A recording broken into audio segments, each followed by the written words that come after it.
देखिए हम लोगों को जो पढ़ना है, ध्वनि को पढ़ना है। किसको पढ़ना है? ध्वनि को।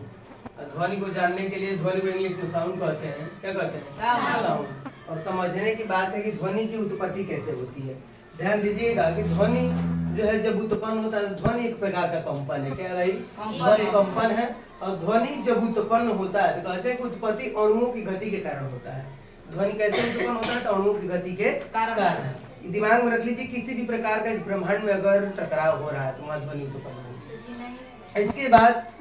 इसके बाद प्रमुख चीजें ये हैं कि ध्वनि के प्रकार की बात करते हैं। तो ध्वनि की जब प्रकार की बात करते हैं या ध्वनि के मात्रक की बात करते हैं तो ध्वनि का मात्रक होता है हर्ट्ज।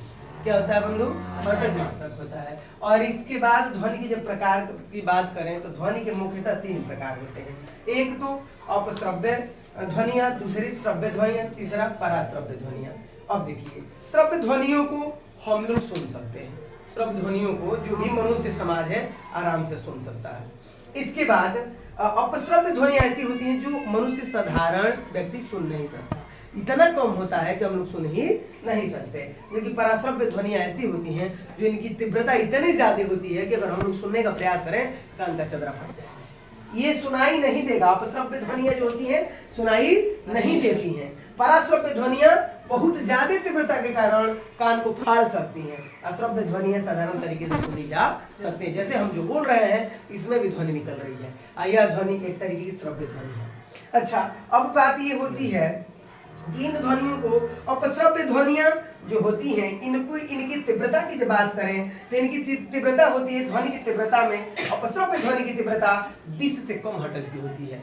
20 से कम हर्ट्ज। हर्ट्ज क्या है भाई? तो ध्वनि का मात्रक है। इसके बाद 20 से 20,000 हर्ट्ज के बीच की जो ध्वनि को हम लोग आसान से सुन सकते हैं, आसानी से सुन सकते हैं 20 से 20,000 हर्ट्ज के बीच की ध्वनि को। इसके बाद 20,000 हर्ट्ज से ज्यादा की जो ध्वनि होती है उसको पराश्रव्य ध्वनि कहते हैं। और इसको सुनने के लिए जीव अलग होते हैं। जैसे यहाँ चलिएगा, अब प्रश्न फिर आता है कि सुनने वाले जीव जो है, तो अपश्रव्य ध्वनियों को कौन लोग सुन सकते हैं? तो इस पृथ्वी पर कुत्ता, बिल्ली, सांप जैसे जीव आसानी से अपश्रव्य ध्वनि को सुन सकते हैं।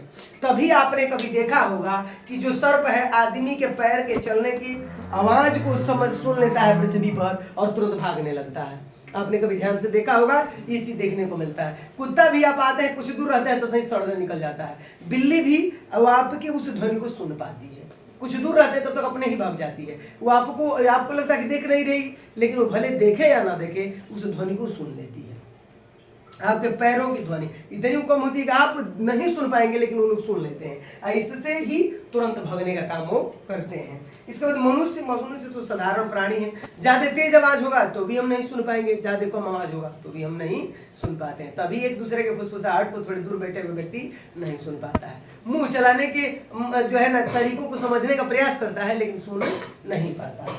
अच्छा, इसके बाद जब आपने इसे देखा होगा, खास करके लड़कियों में ये चीज पाया जाता है। लड़की क्या करती हैं? आगे तुरंत एक दूसरे की शिकायत कराना नहीं बतियाती हैं, बतियाती हैं लोग, बातें इस तरीके की करती हैं, एक दूसरे की शिकायत कान में कहती हैं एकदम धीरे धीरे ताकि सुन न ले, लेकिन और ये चीजें सामने आती है। और इसके बाद पराश्रव्य ध्वनियों की जब हम बात करते हैं तो ऐसी ध्वनियां जिनका तीव्रता 20,000 हर्ट्ज से ज्यादा होता है, पराश्रव्य ध्वनियां होती हैं। इनको सुनने वाले जो जीव हैं, चमगादड़ है, समुद्र में पाई जाने वाली डॉल्फिन मछली है जो पृथ्वी की सबसे बड़ी जीव है, और पाइपाइसेस नाम का भी एक जीव है जो कि पराश्रव्य ध्वनियों को सुन सकता है। तो इस तरीके से ध्वनि के बारे में कुछ जानकारियां रही, इसको हम लोगों ने आज पढ़ा। इसके आगे कल पढ़ेंगे।